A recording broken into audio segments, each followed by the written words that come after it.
El mudo de los patricios era un idiota tartamudo que vivía pegado a la puerta del cuartel, no se sabe bien de qué cuartel, y solía marchar de manera inconsciente al frente de los cuerpos de combate, parodiando de alguna manera al tamborcito de Tacuarí. El tarado solía recitar al ritmo del bombo y el platillo, golpeando su vientre con el puño, al final de cada estrofa o párrafo de exquisita crueldad. Vengan, los invito a conocer un poco más profundamente a los alienados durante la Revolución de Mayo. Hay dos cuestiones diferentes, me parece. Una se refiere a lo que uno podría llamar el reconocimiento. Entonces ahí esa pregunta sería equivalente a, ¿qué es la locura? Sería equivalente a cómo se reconoce a un loco. Otro problema es cómo se produce un loco. ¿Qué es lo que, digamos, cómo se explica que haya locos en la sociedad? El 25 de mayo de 1810 se constituye en Buenos Aires el primer gobierno patrio. Uno de sus integrantes es el abogado y periodista Mariano Moreno. Si los pueblos no se ilustran, si no se vulgarizan sus derechos, si cada hombre no conoce lo que vale, lo que puede y lo que sabe, nuevas ilusiones sucederán a las antiguas. Y después de vacilar algún tiempo entre mil incertidumbres, será tal vez nuestra suerte cambiar de tiranos sin destruir la tiranía. Del centenar de enfermos asilados en el año 1810, la mitad eran dementes varones, entendiéndose por tales a todos los alienados pobres que no podían andar sueltos ni ser cuidados en sus domicilios. Este hecho marca una relación muy clara entre condición económica social y locura. Ninguna familia considerada decente tenía locos. En caso de tratarse de mujeres, se las internaba en conventos. Los varones eran enviados a la residencia de Belén. Era sabido, a los locos o furiosos se los amansaban con violentos medios de corrección.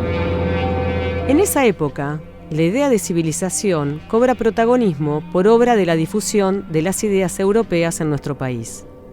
De alguna manera, la Revolución de Mayo pone de manifiesto este ideario.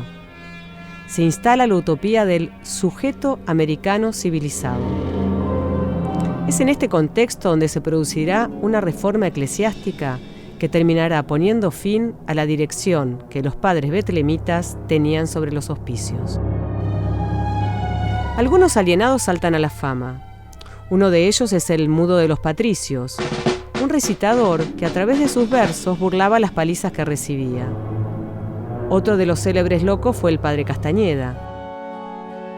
El doctor Ramos Mejía se había propuesto estudiar su personalidad psiquiátrica con el diagnóstico de perseguido-perseguidor.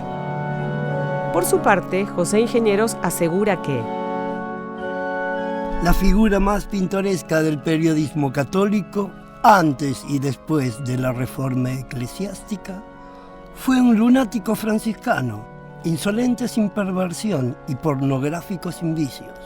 Dio con sus publicaciones los mayores trompetazos oídos en la historia de la prensa argentina. Con el seudónimo de María Retazos, funda un periódico homónimo desde el que denostará a políticos rioplatenses, lanzará burlas contra caudillos provinciales y sacará a la luz los tejes y manejes de un Estado corrupto. Años después, Borges lo definió como un periodista estrafalario de hace 100 años, que ahora resulta enternecedor. En 1822, y en el marco de la reforma impulsada por Rivadavia, el diputado Irigoyen presenta un relato que será considerado la primera discusión motivada en el país por un caso psiquiátrico. Vicenta Álvarez, hija de estirpe distinguida, ingresó a temprana edad como monja de clausura. Hacia 1819 había llegado a tal nivel de desenfreno que, a pesar de su condición social, tuvo que ser encarcelada. Su desequilibrio fue aprovechado por Rivadavia para poner en marcha la reforma eclesiástica. Luego de que el caso se hiciera público, el diputado Irigoyen presentó un proyecto en el que propiciaba que la reforma se extendiera a los monasterios de clausura para velar por la salud de sus habitantes. Se designó una comisión médica para estudiar el caso. El dictamen decía que Sor Vicenta padecía una manía periódica con delirio en cuyos intervalos volvía a gozar del uso de la razón. Se recomendó la exclaustración. En menos de una semana, Vicenta Álvarez volvía al seno de su familia.